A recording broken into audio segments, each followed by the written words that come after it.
Last Minute Man, coming to you from the studio. I'm with my good buddy, Mr. Obvious. And Mr. Obvious, what are we talking about today? Oh, we're talking about another series on if you only have one gun, what would it be? And obviously, we've got a multitude of guns sitting here, and today's going to be a little different in format because what we're talking about is a particular caliber, and that is the 22 long rifle. And, pick your poison when it comes to this. There are so many different rifles and pistols and handguns made from that fire the 22 long rifle. And a lot of them are even interchangeable with a 22 Magnum. Yeah. So we just wanted to show some of these are our favorites.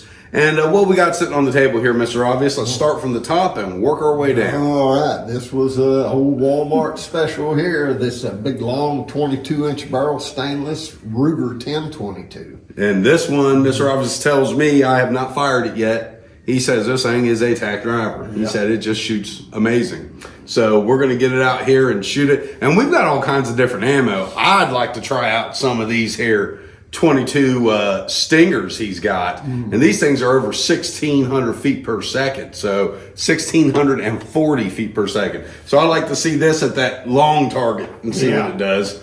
But what do we got next here? Let's actually start with this. Buckmark 22. And that's a good little pistol. One of my favorite 22s manufactured. And that is no joke. At 100 yards, and Mr. Obvious has seen me, we'll do it today off sandbags. But at 100 yards, you can hit a man-sized target pretty easily with this. And it's remarkably accurate. I love them. And what we got next here? Oh, we got an old Model 33. That is an old Remington Model 33. And that is neat. That is a single shot. Single shot. Bolt action. And Mr. Obvious got this on Gunbroker, I believe. And he bought a couple of them to get it. One with the right stock he wanted and a little better barrel. And he actually re-blued this barrel and everything. And it's just, I re-barreled this gun. I found another barrel, and the original barrel, it didn't shoot good at all. Oh, it was all over the place. Yeah, I remember it was. I got this barrel and I re-barreled it myself and re-blued it, and it shoots pretty decent. And that's what's great about a 22 also. And we'll get into a lot of this stuff in the AAR, but people, when they get a 22, they typically use them. You know, it's not like other rifles that are safe queens and stuff. And we'll talk about a lot of that in the AAR. But let's go on down here. You got another 1022. Another 1022. And this is just a standard. Standard little short carbine style 1022 semi-auto. Good little gun. They are a great gun. Probably one of the most popular 22s out there. Yeah. It's a Ruger 1022. Then we just got the Contender and got it with a 22 rimfire barrel on it. Yeah. You know, so just to bring out some of the stuff we got. And then we got my personal 22. Yep. And that is a Marlin Model 60. Yep. And supposedly they're bringing these back. I think as of now they're discontinued. But Remington has, or not Remington, but Ruger has purchased Marlin. And from what I read on the interwebs, they are bringing these back. So, of course, Ruger makes the 1022, and I believe the CEO was quoted as saying, why would we bring it back the Model 60? We already make the best 22 in the world. And then upon getting letter after letter after that, he said, well, I guess we'll be making the two best 22s in the world. So hopefully they do bring them back. I'm tickled pink with that one. I bought it at Walmart, and I actually bought my father one at the same time. Yeah, I've got one I got back in 1974. Yeah. Yeah, it's an old Glenfield. Yep, it's a Glenfield Model 60 instead of Marlin. Marlin, yeah. Yeah, so. And, I've got one of those. And you about wore that thing out. You shot, and again, that's what's great about a 22. They're relatively inexpensive to shoot. They are made to shoot. In fact, what the heck are we doing here, Mr. Obvious? Let's get out there and just start shooting. Sounds good to me. All right, Mr. Obvious. You got the Browning Buckmark. We got it loaded with some Remington Stingers, right? Or no, Remington Cyclones, rather. Yeah. All right, and what he's going to do, he's going to put 2 on the 50, 1 on the 100. Then he's going to take a break, put 2 on the 100, and 1 on the 50. Yeah, I've got 8 rounds loaded up here, so I'll just keep going backwards and forwards. All right, here we go. Show them how it's done there, Mr. Obvious. Now, wait how long to hear for the report of this metal.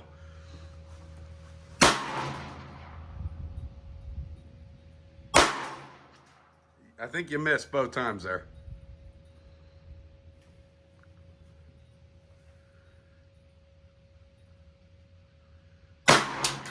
He hit the 100.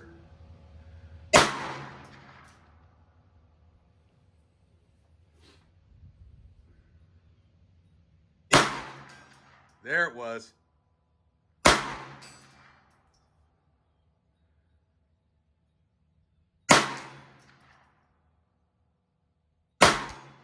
Man, you hit it.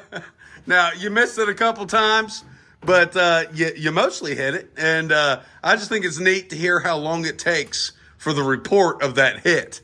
Yeah. You know, you want to throw a couple stingers in there and shoot at 100 to see the difference in report, even out of that handgun?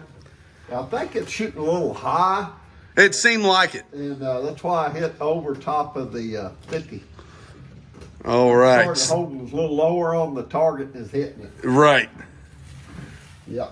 Well, I'm looking forward to getting to these rifles. That Buckmark, I'm telling you, if you did only have one and that's what you had, I think you got a pretty good firearm there. Yeah. Okay. 100 yards. Let's see how it sounds when it hits.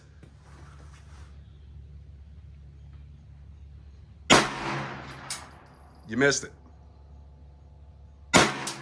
There it was. Yeah, that was a lot quicker. I mean, it's just, heck, those are moving at least 400 feet per second faster.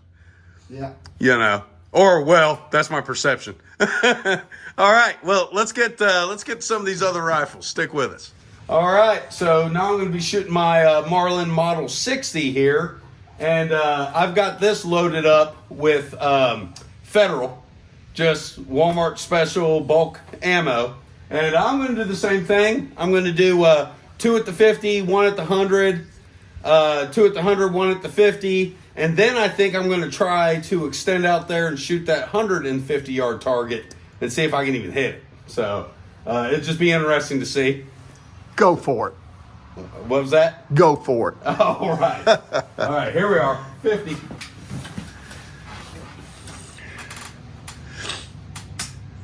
Oop. Might help have one in the chamber. There we go.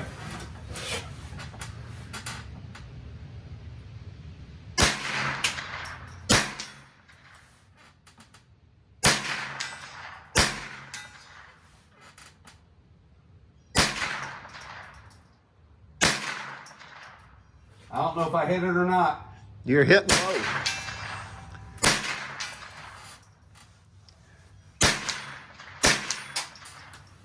And you can hear how much faster it's getting out there to that 50. It's just like at the crack of the gun, it's hitting at 50. Smack. Out of the Buckmark, it wasn't doing that. It had a second to report. At the 100, it's got about a second to report. I don't know if I was hitting the 150 or not. I was actually aiming over. Let me aim right at it and see if I don't hit it once. Here. Right.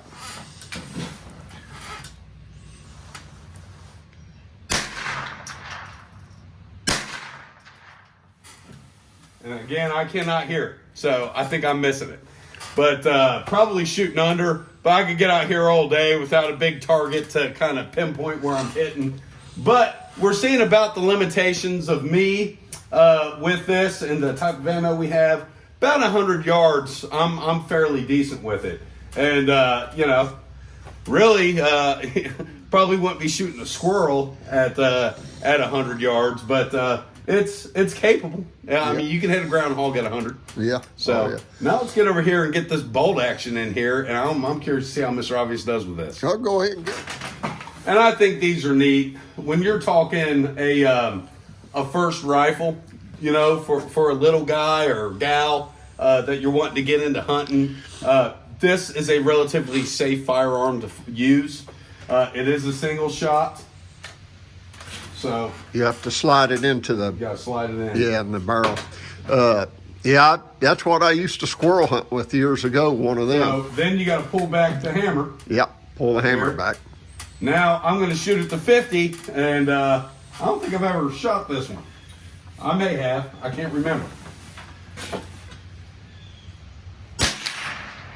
Woo! Almost right dead there, center, man. Dead center. Yeah. So let's do one more, and I'm going to do this out at 100, and see how she does. I like this little thing, you know, just the way it functions. Put one round in, close the bolt. Now I got to work the hammer back on it, and I just do that by pulling that back. And now I'm going out at 100 yards.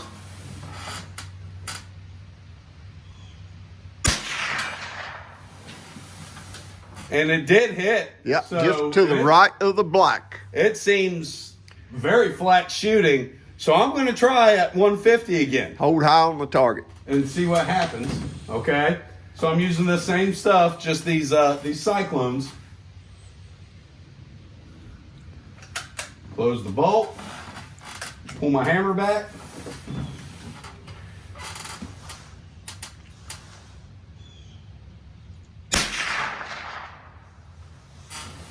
And again, where it hit, no one knows. But right there, that is a darn good shooter. It is. Darn good shooter. It's a dandy. I can't say enough good about this. This is just a great rifle. Now, Mr. Obvious is going to try his hand. He's itching to go out some distance with this 1022. You got 2 hits on that target. I did? On the far one? On the far one, there's one just below the black about that much, and there's one about that far to the left of So I hit one with the Marlin, and I hit one with this. Yeah. So it's just so far away you can't I'll hear. be. Yeah. Yeah. Yeah, you cannot hear the report of that. No, you can't hear it so far away. Yeah, he thought I hit it with that, I'm sure. But let's get out there with this 1022. I'll let Mr. Obvious have at it. We got a scope on it. So let's fire away. See what that really does. Okay, Mr. Obvious, you got the 22-inch big boy there. Yeah. Ruger 1022. He's got loaded up with these CCI stingers.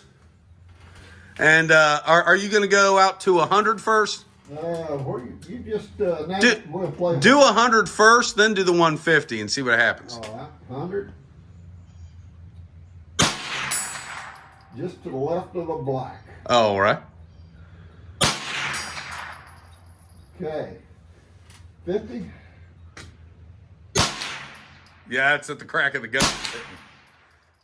Yeah, now go out there to that 150 and see what you can do. I might have been aiming a little high on some of them. Okay.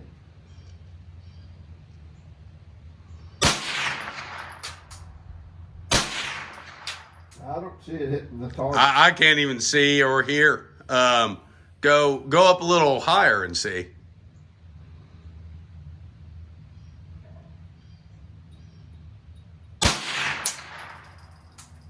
Nope. Don't see it. Let me go back on the 100. Yeah.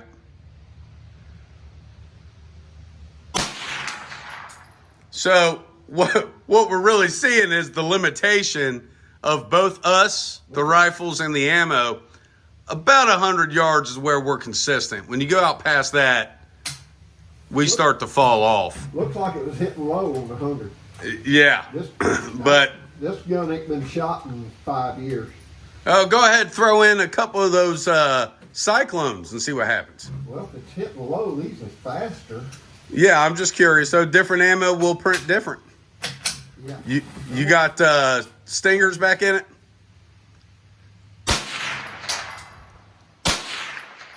You hit that time. Was that with cyclones? That was with the stingers. Yeah, you hit. I heard it both times. Yeah. Okay, so I just did this shooting some of my Winchesters, or Federals rather, and offhanded I was hitting at 150. So let's see if I can do it with these cyclones now. Mr. Obvious can vouch.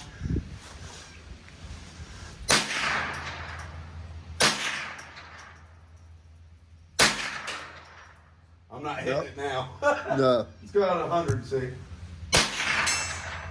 Yep. hit it that time. Yeah. Let's see if I do it again.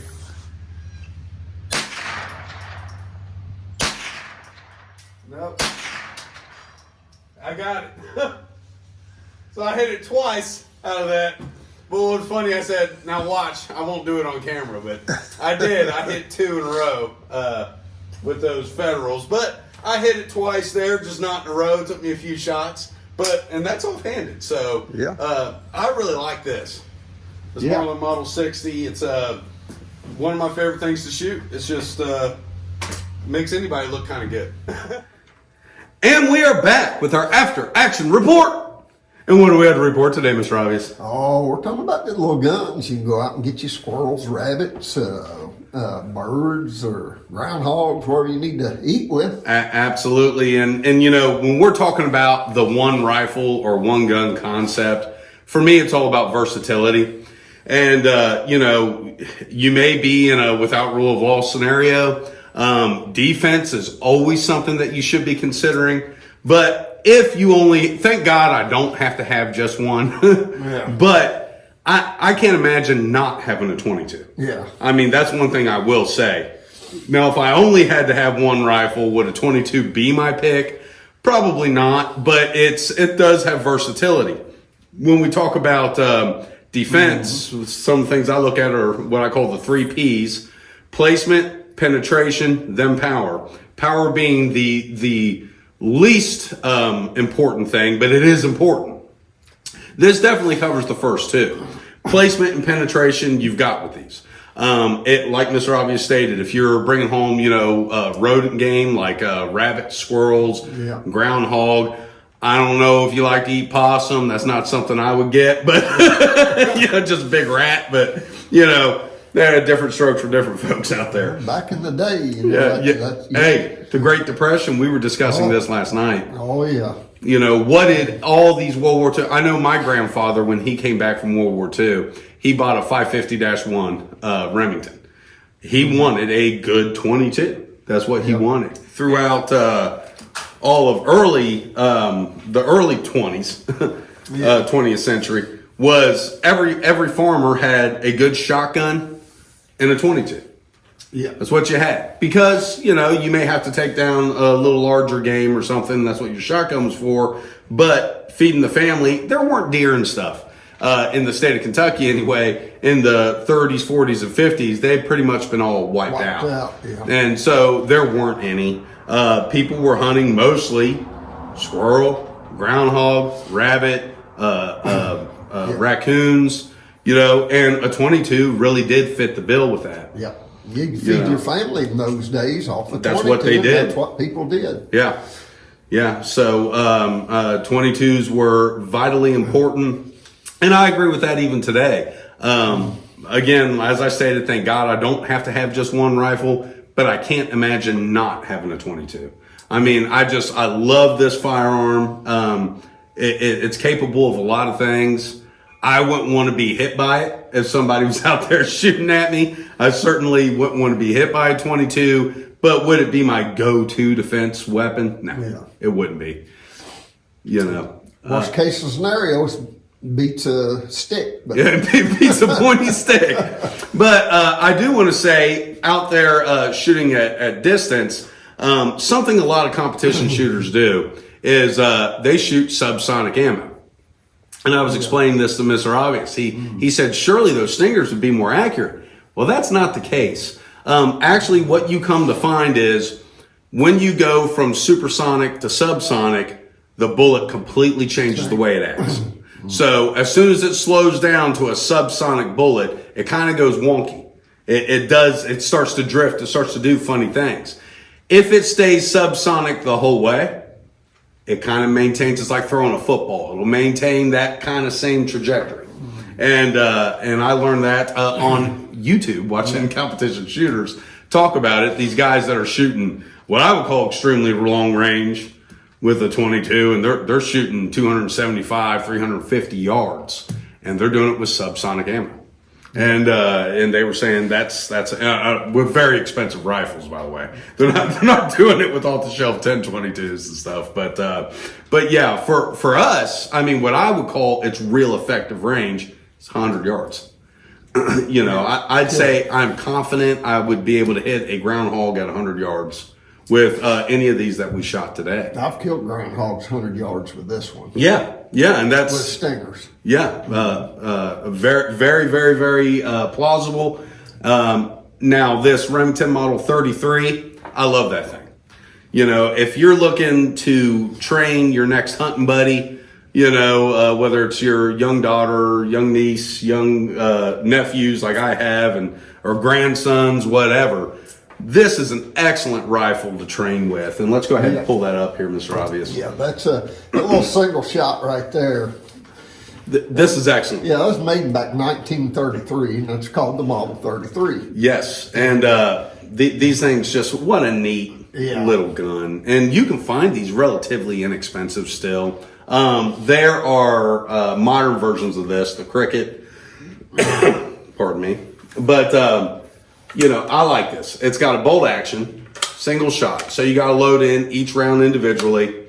Okay? Load it in there, close it. Once your bolt's closed, you got to pull the hammer back. Yep. You know, and it's also got a decocker if I'm not. You turn it and it sets the safety. Okay. Yeah. Yeah. There you go. So now you got a safety set, and I don't like dry firing these old ones. So we'll have to do this and work the bolt. Now that one there, you just pull the hammer and hold back on that at the same time. That's if you get something. I see it. Yeah. Okay. So yeah, but this is a very safe firearm. I've killed a lot of squirrels with them. They are excellent squirrel gun. I mean, we're shooting basically beyond, or actually game range with the 22. I mean, we need to be shooting 25, 30 yards. Yeah. You know, if you're out in the woods shooting in a tree at 25, 30 yards, maybe 15 yards at a squirrel or something. And that's realistic. Yeah. That's what you're really doing. Yeah, sitting here shooting a stationary target or a soda pop can at 100 yards. That's what you would call just fun, just you know, you can play horse with it, you know, like, you know, so can I get that shot or not? Yeah. You know, that's fun to do, but realistically, and being that it's a 22, it's very economical to shoot. Yeah. So it doesn't hurt your feelings to go out there and cap off a few rounds and have fun with it. But as far as realistically taking game, I would say 50 yards would be the furthest. You know, prairie dogs, you see guys out west, now they're like 2.23s and stuff like that. Yeah. For the prairie dog, but a 22, you could take out a prairie dog at 100, I'd say. Oh yeah. But you know, because they are a problem out west. Yep. Yeah. Yep. They'll break the legs of your cattle. Yeah. Yeah. But this gun here's probably my overall favorite. I love that Model 60. The Model 60 is one of my favorite 22 rifles. It's simple to load. You can load it a little quicker and trying to fight getting the mag out of here. Then you got to put you in the bullet one at a time. You can just slide the tube up, drop them in, bam, ready to go. Click.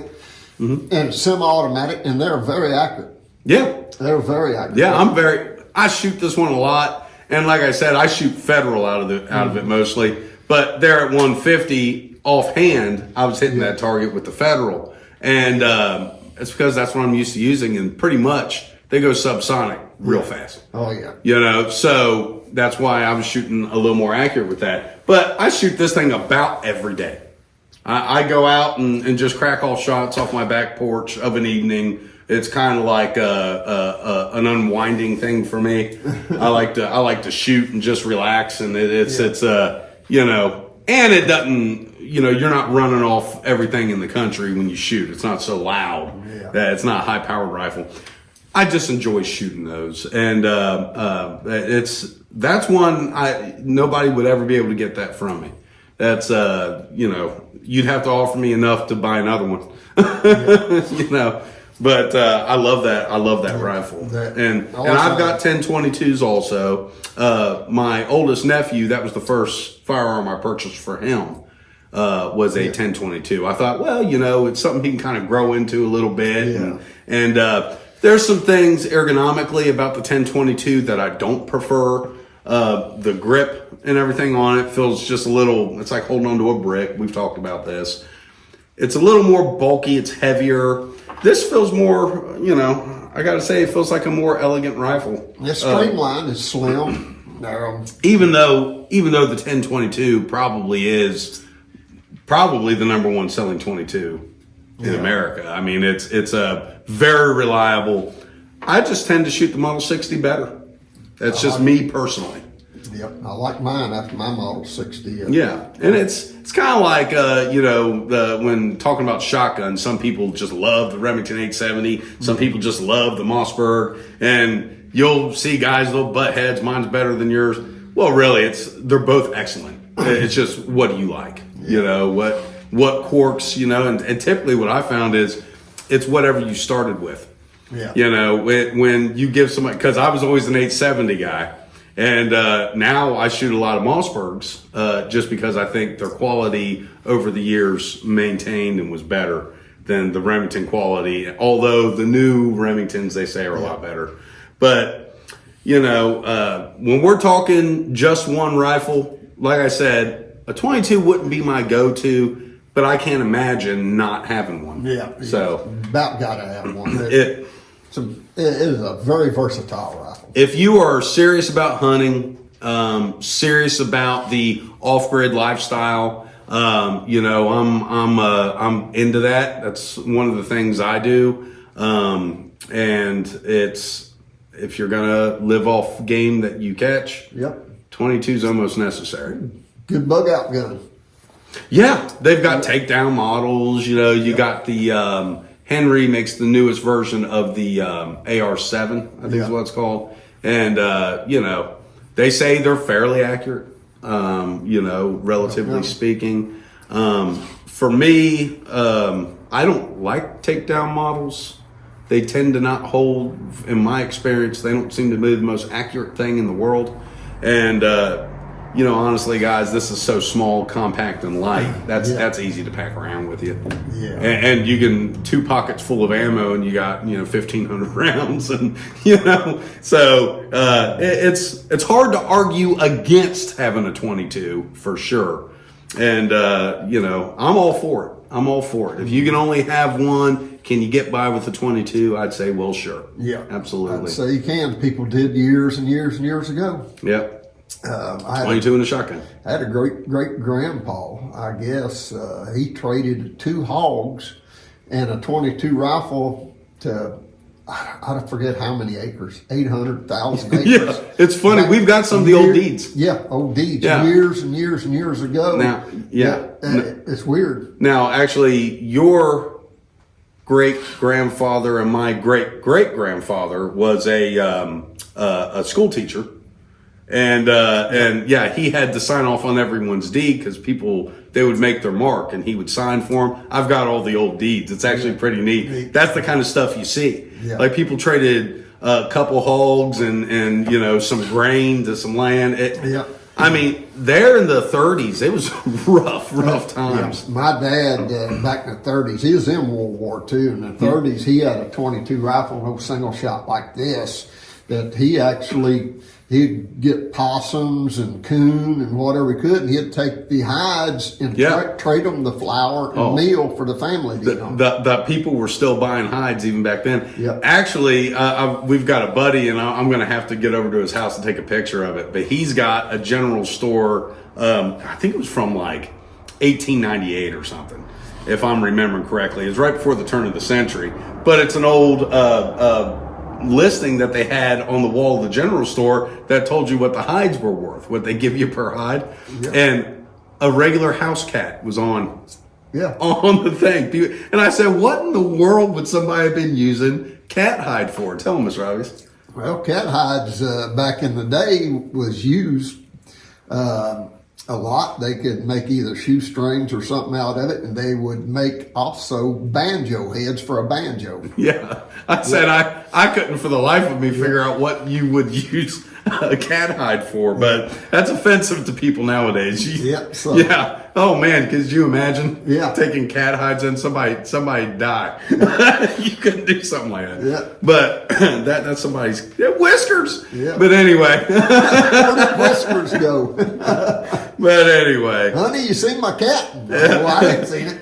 Well, with that, everybody, we'll leave you on that happy thought. But let us know down in the comments section what you think about the 22 rifle, and what would you have as your only go-to if you had to pick one. And let us know what you thought about our presentation here. And anything to add, Mr. Robbins? Just watch us on Rumble. There you go. So remember, keep your knife sharp, keep your powder dry. Subscribe to Last Minute Man. Watch us on Rumble.